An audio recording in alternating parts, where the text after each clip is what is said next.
Hi, listener. If you tend to enjoy sparkling wine only on special occasions, such as the holidays, and you just want an overview of what makes a champagne different from sparkling wine and how to choose between them, then you may want to hear this casual conversation I had with the World Wine Guys, Mike DeSimone and Jeff Jenssen. We discuss some of the basics and offer insider tips on how to enjoy sparkling wines during the holidays. This is the Inside Wine Podcast. I'm Joe Janish, a certified specialist of wine and a wine industry professional since 1996, giving you the inside information to make the right wine decisions. Today we have two special guests, Mike and Jeff, Mike DeSimone, Jeff Jenssen. They are wine experts, wine book authors, entertaining and lifestyle gurus. They've been seen on Martha Stewart, The Today Show, Good Day New York, CNN. You've probably read their articles in Forbes, Wine Enthusiast, Robb Report, a host of others. And today I brought them on because it is the holiday season. We are recording this around the mid-December in 2020. And we want to talk about sparkling wine. So welcome, Mike and Jeff. Thank you for joining me today.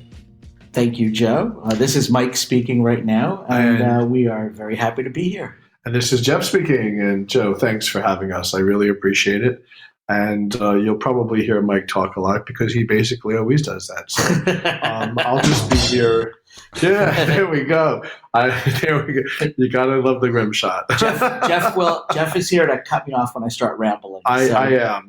You might not be able to. I'm here to keep him on the straight and narrow path of staying with one train of thought. But, I will do my best. Yes. But look, it's the holidays, and I think that Bubbles is a really easy train to get on. Mm-hmm. It's a nice train to get on. It's a good train to get on. There's a lot of great sparkling wine from many, many different places in the world. Certainly, I think, actually, I was just working on an article earlier this week, and I know some ridiculously high percentage of all the sparkling wine that's sold around the world is sold during the month of December. Yeah.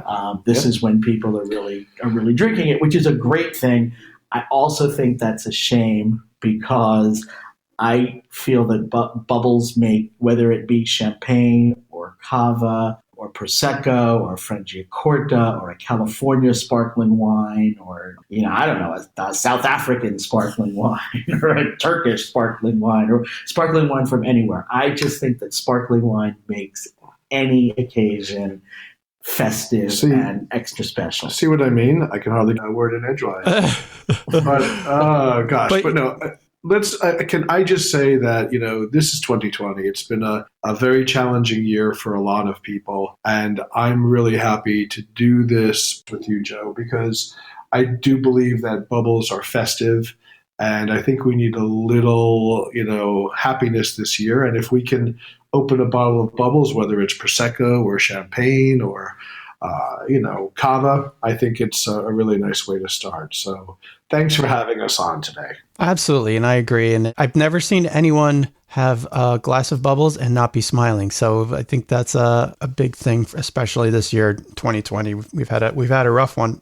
Both of you have mentioned sparkling wines from so many different places. And that's one of the reasons I wanted to bring you two on, because you are the experts. And some people think that champagne and sparkling wine are synonymous, and that's really not the case. And I wanted you guys to come on and kind of explain how maybe champagne is not necessarily sparkling wine from California, is not necessarily cava, is not necessarily Prosecco. Right. Maybe you could just give us a real 50,000 foot overview of some of the main ones, and then maybe we'll get into talking about when you would choose which one for what occasion, for what price point, things like that. So basically, you want to fly over. Okay, yeah, I'll give you one. The French have been very, very serious about champagne has to come from Champagne, right. France. And it's a DO thing. It's AOC, so it's the origin. We're looking at the origin of where that sparkling wine comes from. So all sparkling wine is not champagne, but champagne is always a sparkling wine, with few exceptions. Right. There's some people making still wines. The champagne was still white, but let's not confuse. Probably not seeing that. Right, exactly. We're not seeing too many of those. Those you can find in little pubs and tavernas, and tobacs in France. But that said, Champagne is the most festive. It's the one that has the most marketing. It's the one that everybody knows. And so many people call Prosecco and Cava and sparkling wine from California Champagne. And it's not right, but, they're really referring to the fact that it's a bubbly wine. So Champagne comes only from Champagne, France. Prosecco, you have DOC and DOCG, which is denomination of origin controlled, or denomination of origin controlled guaranteed. So Prosecco, again, comes from one region in northern Italy. Cava, again, comes from in Spain, one region, or actually a couple regions in Spain, but it has to come from Spain in order to be called Cava. Sparkling wine, on the other hand, is a broader terminology. We can call sparkling wine from California. We can call sparkling wine from New Jersey, sparkling wine from New York State. And those are lovely. Have you ever sparkling had a sparkling wines. Wine from New Jersey, Jeff? Actually, I have. I think it was sparkling blueberry wine. I had the same one. I had the Renault winery, I think. I think it was, down in down by Cape May or something, right? It's down south. And I remember drinking it, as I would say as a younger man in my 20s, and I thought it was the best thing. Now that, I'm a few years older, I think Champagne and Prosecco and Cava and California sparkling, those are the best things. Yeah. But so just to be clear, Champagne comes from Champagne, France. Cava comes from the regions approved in Spain. Prosecco comes from approved regions in Italy. And the terminology sparkling wine could be anywhere. You could have sparkling wine from Bulgaria, sparkling wines from the country of Georgia, the state of Georgia, the state of California. And but they're all fun, Joe. That's the most important thing. All of these sparkling wines are fun. You open the bottle and it's a celebration. I feel like maybe I'm inspired because I'm looking out the window at our Christmas lights. But I actually feel like when you look at a glass of sparkling wine and you see the bubbles rising up and everything, and you're at a holiday party or a dinner or something, and there's candlelight and everything. It's kind of like bubbles. The bubbles in sparkling wine are like holiday lights. They just, like you said, Joe, they make people smile. Yeah, they really do. It's everybody smiles with that, and I'm going to add on to what Jeff has said. There are different sparkling wine in different regions in the world. And it's the old world regions that actually have the names. So when you look at France, you have Champagne, and then of course there's the Cremants, which are sparkling wine from other regions in France. So you've got Cremant d'Alsace from the Alsace region, you've got Cremant de Loire, Cremant de Bourgogne. I'm most definitely forgetting at least one. I'm sure there's a few more Cremants. But then Cremant de Limoux. Yeah, Cremant de Limoux, exactly. And the AOC regulations regarding what grapes can go into that. So Champagne, as we know, is generally some combination of or a single varietal of the Chardonnay, Pinot Noir, and Pinot Meunier. There are rules about the aging. A vintage Champagne has to be aged for at least 3 years before release. Most Champagne is non-vintage. And then, you move to Italy, and in Italy, besides Prosecco... Well, let's come back to the difference between vintage and non-vintage when you're done with this. But then, you've got Prosecco, when but also in Italy, you've got Franciacorta, you've got Trento d'Aquila, so you have like these other things, and, in Prosecco is made with a grape called Glera. A lot of the Trento d'Aquila wines are Chardonnay based. You get into Spain, and you've got three main grapes, which are Macabeo, Parellada, and Jarello. Yep. But you can also, we actually had one the other day that was 70% Chardonnay and then 30% combination of the other three grapes. So that's permitted. Pinot Noir is permitted, and Cava as well. But then when you get to the New World, when you get to California, right? You've got California sparkling. Almost anything goes. But, right. So basically there can be anything. And in general, with the exception of Lambrusco, I think in general, sparkling wines are white or their rosé. There's not a lot of red sparkling wine out there in the world. Although there was a notable Australian sparkling Shiraz. I remember that. Yeah, that was a thing for about 5 minutes. I remember that. For about 5 minutes. Yeah, and I also remember red 90s. sparkling wine. When I was, again, in college, we had, I won't say the brand name, but it was Lambrusco, and it went great with everything, including pizza and hot dogs. But when we get out of the European regions, you call the sparkling wine by the region. You call it by the region it came from. Okay. And so champagne is made with these grapes. It's made in this style. It's made in the method traditionnelle or the method champenoise, which is. So the majority of sparkling wine is made with a second fermentation in the bottle. So first it's made as still wine, and it is made in stainless steel tanks. And then it goes into the bottle, and a small amount of sugar and yeast is added into that wine in the bottle. And then it is capped, and it's actually capped with a soda cap. It's like the old flip top soda bottle. Okay. And your second fermentation, what causes the bubbles, is done in the bottle. That's your traditional method. Well, there's an interesting side note to this one, because most people believe there's a couple different legends around champagne, but the one that's probably the most true is that a winemaker was making just wine, and theoretically or supposedly the wine started fermenting in the bottle on its own the second time, which is not supposed to happen if you're a good winemaker. Right. But supposedly he was blind, and when he drank the wine, instead of saying, "Oh my God, this is horrible, this had a second fermentation in the bottle," he said, "I feel as if I can see the stars in heaven," because he felt the bubbles on his tongue. So it's kind of Christmas lights. It's really it's a kind of nice story, about champagne, and most people believe that that's partially true. There was a second fermentation that wasn't supposed to happen. So it was a mistake.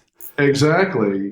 So they kind of liked the style, and then they started, a lot of winemakers started making wine in this style. So bubbly wine. But oh my God, there's so many great quotes about champagne. One of my other favorite ones is the other one is Napoleon said, "In victory you deserve champagne, in defeat you need it." Yes. Yeah. Yes. And I think one of my other favorite ones, Madame Pompadour said, "Champagne is the only wine a woman can drink and still remain beautiful." Yes. So that's another interesting. So there's a lot of legends around champagne. When we're talking about sparkling wine, the ultimate sparkling wine is champagne. And that doesn't mean that a sparkling wine from California is not good, because there are some brands in California that are using the same method champenoise, using the same grapes, Chardonnay and Pinot Noir. A lot of the well-known California sparkling houses were founded by French champagne houses. Exactly. So that's the really nice thing. So some of the California sparkling wines are really good quality as well. So when we talk about sparkling, everyone thinks about champagne, but there are other ones. And then there's reasons why you might want a champagne versus a Prosecco. And then there's reasons you might want a cava versus a champagne. And we certainly can talk a little bit about that if you'd like to. Yeah, what I'm thinking is champagne has the aura, and you started to get into talking about how it's made, and I can now understand why it's a little more expensive. So for people who have champagne desires but a Prosecco budget, I guess we need to start thinking about, for the holidays, why would you choose specifically a champagne, or instead shift over to a sparkling wine from California, for example? And, you mentioned that sparkling wines from California can be very good. It sounds like they already know what they're doing. I know, I work with one of those French producers, Taittinger, that created Domaine Carneros. Exactly. Well, that's one of my favorite California wine producers. That's for sure.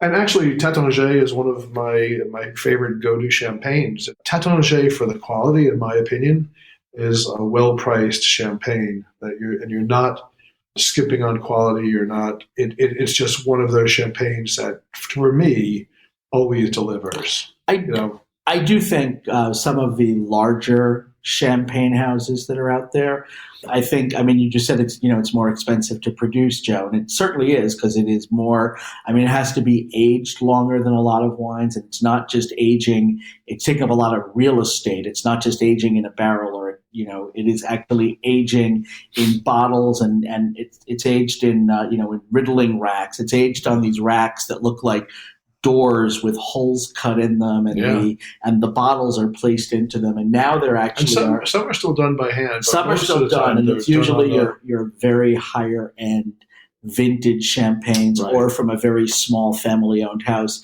They still turn the bottles a quarter turn a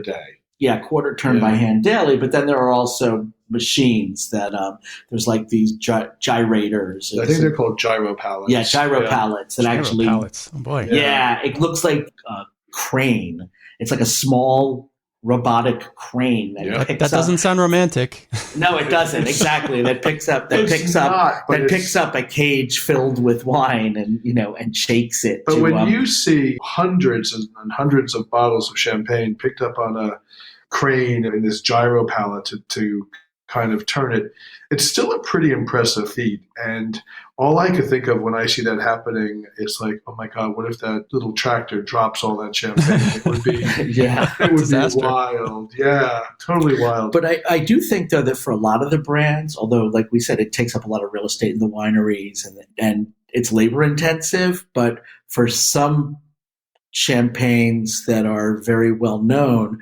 what people are really paying for are those splashy advertisements in lifestyle magazines, in fashion magazines, and men's magazines and women's magazines. Full page ads, really trying to sell people on the lifestyle of drinking a particular champagne, which we can all get behind. But honestly, I feel like we're champions more of the wineries that don't have those enormous advertising budgets and might put their money into making good quality champagne and paying someone to go down and turn every bottle by hand every day. Exactly. I volunteered a few times to just lock me in the cellars. Yeah, but you go down with your own opener. And I go down with my own opener. That's for sure.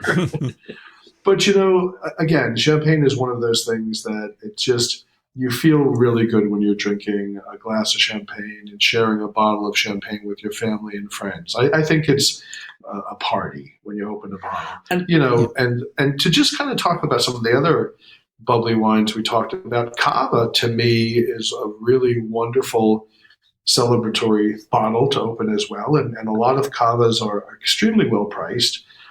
Spanish wines seem to offer a really good value. And as Mike said, usually it's Parellada, Jarello, and Macabeo, those three grapes, which don't sound at all like Chardonnay or Pinot Noir, but they make really crisp, clean, mineral-driven, bubbly wines that go great, like with oysters, for example, or caviar, or a shrimp cocktail, and those things that, really, really nice. A lot of times people, want to have champagne with caviar, they want to have champagne with oysters, and sometimes some champagnes are too oaky. And in my opinion, they don't go with that really austere, briny seafood, whereas cavas seem to work really well as long as they're staying with those grapes. And like we just had one the other day that was about 70% Chardonnay, and it was a stunning example of a cava. But again, I probably wouldn't have that with oysters or caviar or shrimp. I would have that with more of a creamy, maybe a fish in a cream sauce, or even with a little bit of like creamy desserts, like a creme brulee or a flan. Nice. But I also think when you talk about pairing, I think sometimes as soon as you start getting into the oysters and caviar, those are two examples of luxury foods that a lot of people are turned off by. As much as everybody who loves oysters and everybody who loves caviar. There were people who were like, ooh, they can't get past the texture, the taste kind of thing. How about spaghetti, linguine with clam sauce? Exactly. Linguine with clam sauce or shrimp scampi. Who doesn't love lobster? Jeff and I certainly are aware that potato chips and what's known as French onion dip, where you take a small container of sour cream and a packet of French onion soup mix and you stir them together and you get some rippled potato chips and you dip those in. Yep. That goes really, really well with a bottle of champagne. It does. Champagne, okay. Yeah. Well, you're actually getting into a part of this conversation where I really wanted to go. There are many people who think that champagne or sparkling wine you can only have it like as a toast and only on its own. I think it's kind of a surprise to some people that you can really pair it with foods and maybe even enjoy it throughout a main meal and even dessert. I mean, we've been to, actually in the Champagne region, we have gone to several very nice restaurants and we've been to, pairing dinners in New York as well, where they pair champagne all through the meal. And if you think it, first of all, if you look at the main grapes in Champagne, if you look at Pinot Noir and Chardonnay, are extremely food friendly. So, right, as a sparkling wine, it still should be equally food friendly. And besides that, the seafood, and I know we also talked about like potato chips. There was, you could actually have popcorn goes really good. Popcorn it goes well with, but they all don't taste the same. If you've got one that's got like really good bright acidity and a lot of those citrus notes, that goes really good with a salad with goat cheese on it, for example. I know cava. We've had cava and artichokes. We were having lunch with a winemaker. We were having lunch with a winemaker in Spain, and he kind of was like, "Oh, our next course is artichokes," and I never know what to pair with it. And they say that artichokes aren't really, aren't wine friendly, and that I was like, cava. It's got that. It's earthy, and it's got those like yeasty brioche and baking bread notes and that kind of thing. And it's interesting because it was a winemaker who at the time was only making cava for like family parties, for weddings and baptisms and that kind of stuff. And they wound up actually exporting it to the U.S. and selling it kind of based on the fact that we were like, this is so food friendly. People would love this. So that's what we call consulting. Free consulting. 101. free consulting. No extra charge. Okay. Yeah. But it was very nice lunch. Champagne goes great with, a roast chicken. If you just take a simple roast chicken and whatever your condiments of choice are, whether it's like herbe de Provence or whether you just do like garlic and lemon and salt or whatever, and put the chicken in the oven for about an hour and roast it and have a bottle of champagne or California sparkling, right? Yeah, or California sparkling with but with a roast chicken with either roast potatoes or French fries. That's a great pairing. Yeah, as well. Yeah, sounds good. It sounds really good. You're hitting on a lot of different dishes that people will have in the holidays. Let's help out the listener who only drinks sparkling wine around the holidays and give them some guidance. Like, it probably doesn't make sense to go out and buy a vintage champagne if it's like you only do it once a year and you're not as familiar with the different houses and this and that. Let's say like, you're on a budget. Yeah. You want to buy a bottle of champagne. You want to buy a bottle of Prosecco or cava. Right. Can we give a little guidance on like what they should look for when buying a champagne this time of year and buying some other things and when they should serve those? Absolutely. A lot of Italians and especially Italian Americans in New York celebrate, the Feast of the Seven Fishes. Absolutely. So that's a really fun thing.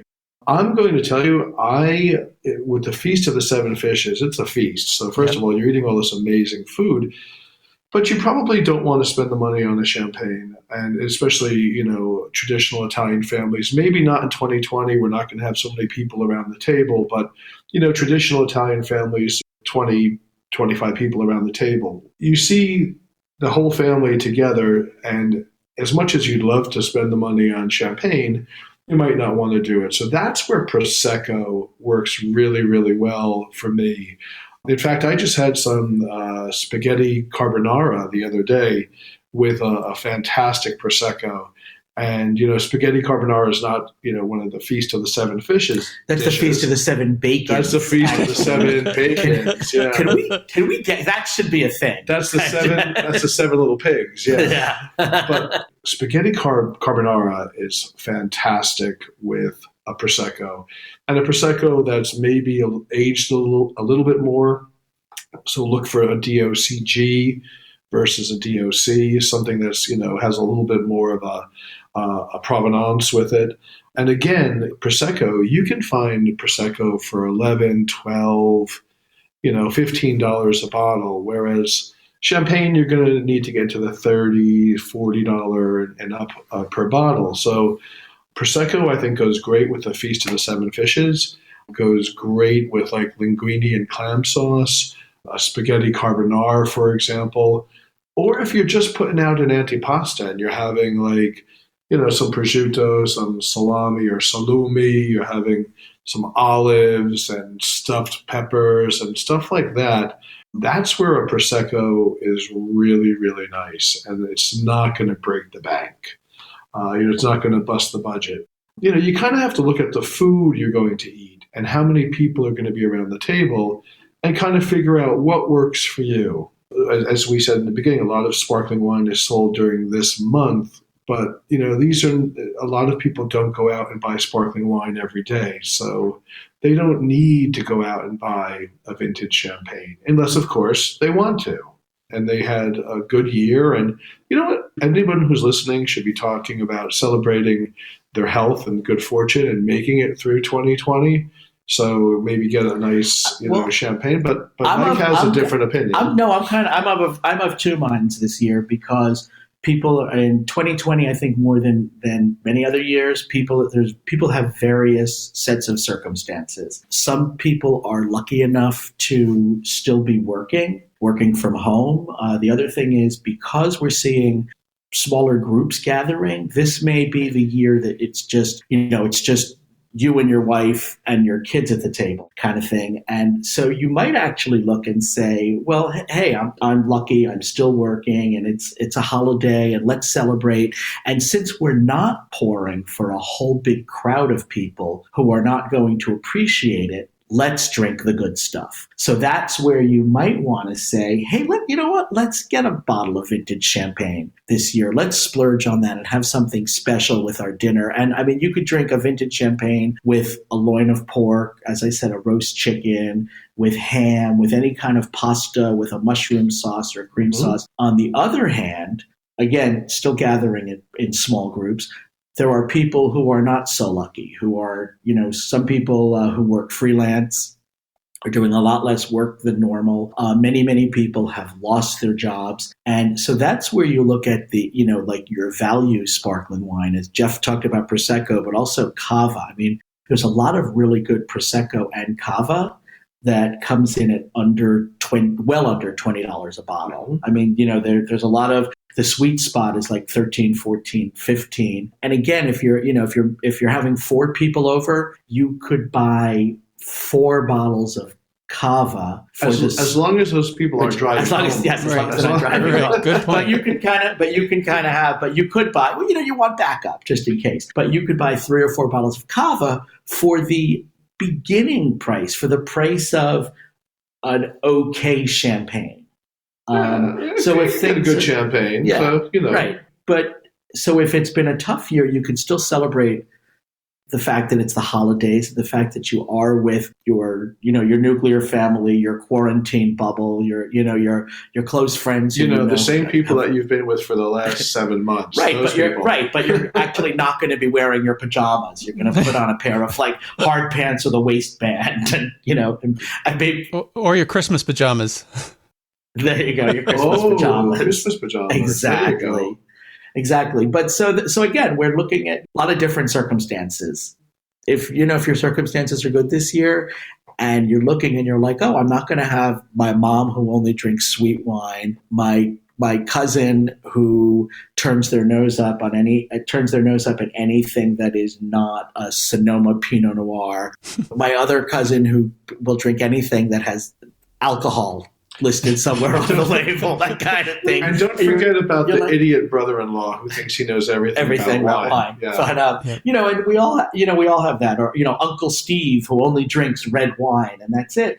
Or Uncle Steve who only drinks. Right. You can kind of be like, hey, you know what? It's just us. Let's be cool and let's have it. We deserve a really good bottle and we don't have to share it with anyone. Or it's like, I do deserve to drink something good and the year's been tough and I could buy a $15 or $18 bottle of sparkling wine or a $25 bottle of California sparkling wine. Exactly. Yeah. Yeah. I think Mike, you really bring up a great point because there will be a lot of people with much smaller gatherings and to your point, maybe just, you and your significant other.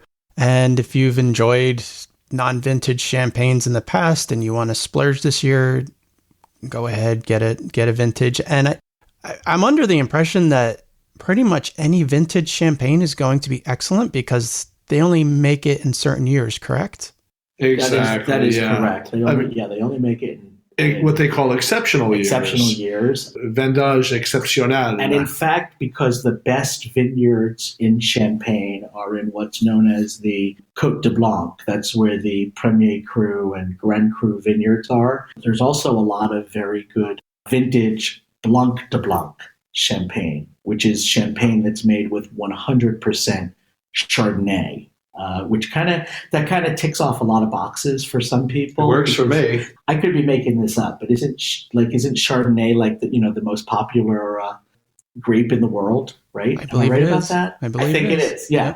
Yeah. So if you're and it doesn't. There's actually non-vintage Blanc de Blanc made by a lot of houses as well. But if you're a person who loves Chardonnay, then you take it and you compound it and add to it. We always say, take something good, add something good, add something good. It's got to be good. And so, you take the fact that it's Chardonnay, that it's from what are considered to be the finest growing areas in Champagne. So probably some of the best vineyard in the world.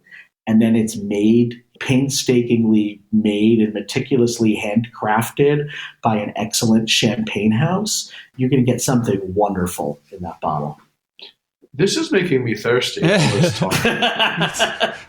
I think we need to pop open a bottle. Really, for sure. I think there's a 2007 Comte de Champagne downstairs somewhere. That's a good one. Good time. I'm going to go grab that. In fact, I have the Blanc de Blanc and the Rosé. I'm going to tell you, I would say opening, except it's not cold, and I'm not going to waste a good bottle of champagne. It's not at the right temperature. All right. And, that's another thing we can talk about, Joe. Like a lot of people, in my opinion, don't serve wines at the right temperature. Champagne, sparkling wines, in my opinion, are meant to be cold, like very cold. Like when it snows, stick the bottles in the snow. I want that to be really crisp and clean and almost give me that, what we called when we were kids, a Slurpee headache, Slurpee freeze. Slurpee freeze, when you drink your Slurpee too fast and, you get that brain freeze. And champagnes, let's face it, you're going to be drinking it inside where it's warm. It'll warm up. The glass will warm up and you'll be able to get some of the beautiful nuances of that champagne or that wine. I happen to like my sparkling wines at a colder temperature than I like my still wines, my still Chardonnays, my still Rieslings, for example. And then as far as... Hence the ice bucket. Hence the ice bucket. And then, for red wines, so many people drink red wines at what's considered room temperature. And, room temperature is a bad translation of the French cellar temperature. And cellars are mostly 50, 55 degrees in French chateaus and stuff. And I don't know a lot of people who live in French chateaux. Exactly. I know a few, so not a lot. We do know French chateaux. But what I'm suggesting is room temperature for us in the States is 75 degrees. So in my opinion, that's too warm to drink your red wine. So take your wines and put them in the refrigerator for a little bit. 20 minutes or so to just cool it down. But for sparkling wine, I like them nice and cold. And I think that's something people should always consider, that if you're going to serve a sparkling wine, a champagne, a Prosecco, make it nice and cold. Don't be the person that when somebody walks in your house and they hand you a bottle of Prosecco or champagne as a house gift, don't be the person who opens it right away. Chill that down before you open it, because warm bubbles. Not a good warm. Not my favorite. In general, warm bubbles are not a good thing. They should be nice and cold. Okay. I think so. Yeah, and as long as we're on the subject of serving, do you need to have those fancy champagne flutes, or like what's the best vessel for a bubbly wine? Anything but your coffee cup. Really, anything but your coffee cup. Although if you're at work, put it in your coffee cup. Yes. So nobody knows. No, actually, although we have champagne flutes have been like ubiquitous, I think, through our lifetimes, there's been a real movement the past few years to move to drink champagne and better sparkling wines out of a white wine glass, a broader mouthed glass.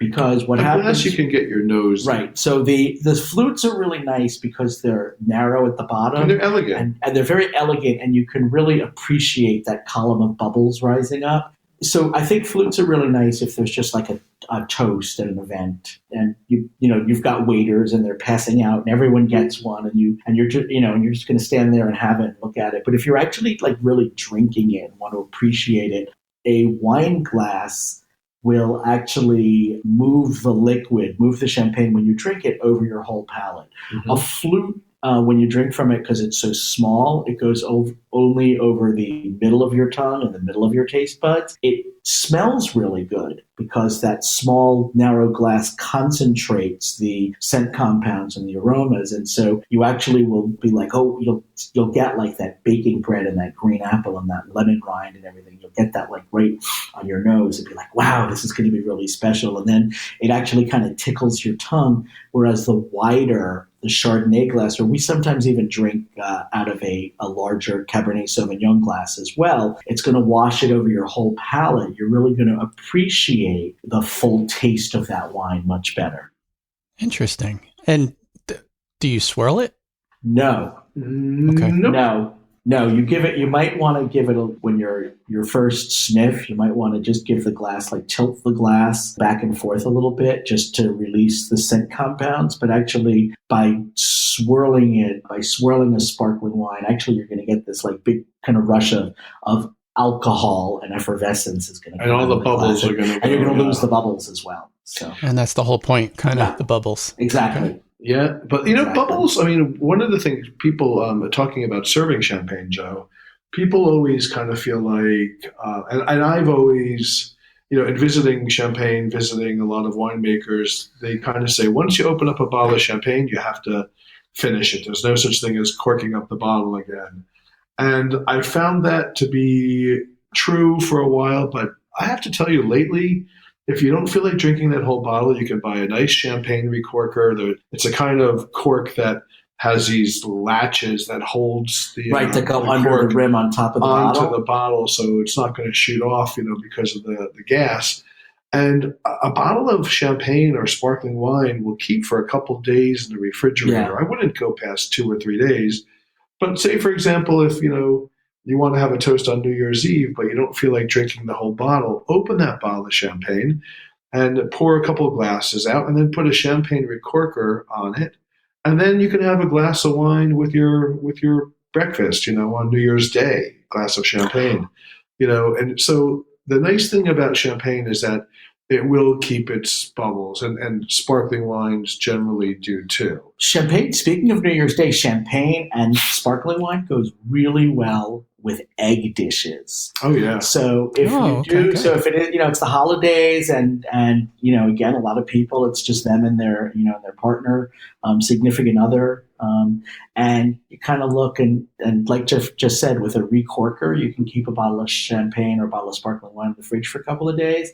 Have that glass if you want, if you're not going to drink it all through the meal on the holiday, the night before, and say Christmas Eve or New Year's Eve or whatever you're celebrating, and then the next morning you can finish it off. It's great with champagne. Is great with bacon and eggs. It's great with the next morning, as long as it's after 11 in the morning. Exactly. You have to have. It's a holiday. You have to have some decorum. No, you know what? It's a holiday. It's called brunch. I love a glass of sparkling. What's that? I love a glass of sparkling wine with, I'm a New Yorker, so just give me a really good bagel with some cream cheese and some lox, some Nova Scotia salmon. And just give me that for the day after. And if you maybe ate or drank too much the night before, the carbohydrates in the bagel kind of help relax your stomach. The cream cheese, that fat kind of calms down your system. And who doesn't love, salmon, and with a glass of champagne, it's just really a nice way to start your New Year's Day or your Christmas Day. Yeah, we're not this year for obvious reasons, but we generally have in New York a large New Year's Day party with somewhere around 50 or 60 people. Yeah. And we start at 3 p.m. with 3 dozen bagels, and we put out bagels, lox, cream cheese, butter, capers, tomato slices, onion slices, and we usually go through about 3 to 4 cases of sparkling Not wine. us personally. Of this sparkling is our wine. 50 That's our 50 to 60 people. We do 3 to 4 cases of sparkling wine, and then actually after it gets dark, sometime around 6:30 or so, we bring out a baked pasta dish and we move into red. Well, Joe, But Joe, as you know, Mike is Italian, so yes, any holiday without pasta is not really a holiday. It's actually not a holiday. It's not a day, actually. Really? It's not a day. I like that. If I had a rim shot, Joe, I'd give you the rim shot on that one. There you go. Could you give yourself a rim shot, please? Thank you. There we have it. All right. So one last thing. Since we've now moved the sparkling wine from the evening into the morning and early afternoon, please confirm something for me. If people want to mix orange juice or something like that with their sparkling wine, please make sure it's not champagne you're mixing it with. Yeah, you know what? I agree. Unless you're a millionaire and you have no taste buds. But I really feel like champagne should be drunk on its own. And by the way, I feel like Prosecco and Cava should all be drunk on their own as well, because that winemaker has painstakingly crafted that bubbling, wine in your glass to taste really good on its own. So let's say you have, your aunt over, or your grandmother who doesn't want to drink a lot. It's fine to add some champagne to their Prosecco or Cava. But, if grandma wants a mimosa, open up that bottle of Prosecco. I don't think there's not a good reason to waste perfectly good champagne by mixing it with orange juice. Or I'm not a real fan of mimosas because they're very orange juice heavy. I have actually nothing against Kir Royale, which is made sparkling wine Cremant de Bourgogne, which is sparkling wine from Burgundy. And again, those are really good values. There's a lot of them that run around in the $20, $25 range, and that with a little Chambord. Right? Chambord, Chambord. You put a little of that in the bottom, or creme de cassis, in the bottom of the glass, and then you fill that with Cremant de Bourgogne. So you're enhancing the flavor of the sparkling wine. think you're not completely masking it with juice. That's what we call gilding the lily, Mike. Exactly. Gilding the lily. Okay. Gilding the lily. But what's kind of nice, though, too, if you have a Prosecco or you have a Cava and you want to make it festive for the holiday. Please don't tell me put a strawberry in. I was a bartender for many, many years. And instead of a mimosa, I like what we call a poinsettia. And it's a little bit of cranberry juice in a sparkling wine. It gives it that pink color. It kind of looks festive, It kind of it's fun. Yeah, so it's just fun. But yeah, please. Again, it should be with an inexpensive. Yeah, pour. with an inexpensive wine. Don't put orange juice and cranberry juice in the good stuff. And by the way, for all the listeners out there who think that they might want to do that, send me the good stuff. I'll drink it for you, and I will send you 2 or 3 bottles of Prosecco or Cava in return. So wow. I have absolutely nothing against mimosa, and if somebody wants a mimosa, that's great. But I just think back to one New Year's Day, and I brought a bottle of a Tête de Cuvée that was probably at retail well over, $150 or more. Mm-hmm. And one of the people at the table took that bottle, poured it into their glass, and then poured orange juice right over it. And I died a little inside. And I just said, no, Well, please don't do that. You know what? Well, that person is a savage. Well, that's the same person that's going to sit at a table and drink Coca-Cola with like linguine and clam sauce. Exactly. So that's a good point. It's probably not our listener. No, in other words. Probably not. No, probably not. Not the wine. It's not the wine curious person. Even. Probably not. I remember sitting at dinner one time with a guy that we were, doing some business with, and he actually had in front of him a glass of red wine, a glass of Diet Coke, and he was chewing on, I guess it was Nicorette. It was Nicorette, kind of like was nicotine gum. God. And between, bites of food, he would actually put the gum on his plate, and that was enough to make me sick. But then, then he actually mixed the red wine and the Coke together. And in Spain, they drink that during festivals and fiestas called the calimocho. See, that's sparkling wine. But that's, but that's another way to have sparkling wine, yeah. Yeah, but it just I died a little inside that day too. So I know how you're feeling, Joe. People, the listener who's gone a half hour with us on this podcast has an interest in wine, and I don't think any of the listeners out there would ever do that. But we all have people in our families, we have our aunts and uncles and grandmothers and grandfathers that might do that. And that is why this year especially, you can say, hey, we're not seeing other people because of the health situation. And then you don't have to worry that anyone's going to do that with your good bottle of champagne. That's a good point. Good point. That's true. And if your lovely wife tries to do that with champagne, have her call me. I'll give her a slap on the wrist. There you go. But that won't happen with my wife. But knowing your lovely wife, she would never do that. She'd never do that. We know that for sure. No, she's educated and yes, she is, and respectful of the bubbles and lovely, by the way. So all good. Thank you very much. Thank you. So I think we've covered just about everything that we need to from the 50,000 foot view. Just any parting thoughts, or you want to have any? What will you two be pouring as far as bubbles go this holiday season? Oh gosh, definitely. There will be at least one bottle of good vintage champagne because I think we're spending New Year's Eve alone, I believe. So that'll probably be that night. There'll be bubbles. There's going to be some cava. There is going to be some Prosecco. There's going to be some seafood.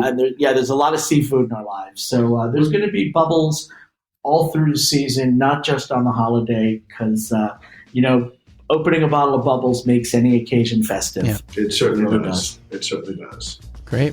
Here's a toast to us and to the new year and the holiday season. Mike and Jeff, thanks so much for joining me today. Joe, cheers. And to you and your family. And, we've made it this far through 2020. We're going to make it through 2021. And I think we're going to come out the other side a lot better off. So drink the good stuff, enjoy the bubbles. And every time you open up a bottle, make it a festive occasion, because we have a lot to be thankful for. I agree with all that. And to everyone who has stuck with us this far in the podcast, thanks for listening, and cheers. Cheers. Cheers. Thank you. Hey, you're still with us. Thanks so much for hanging with us to hear the entire conversation. I hope you learned something that'll make your sparkling wine choices a little easier this holiday season. To learn more about Mike and Jeff, please check the show notes. You can also visit wine365.com for more wine tips for the holiday and beyond. I'll be back with another episode in about 2 weeks. In the meantime, please remember, wine is food. It comes from a place. Enjoy it responsibly.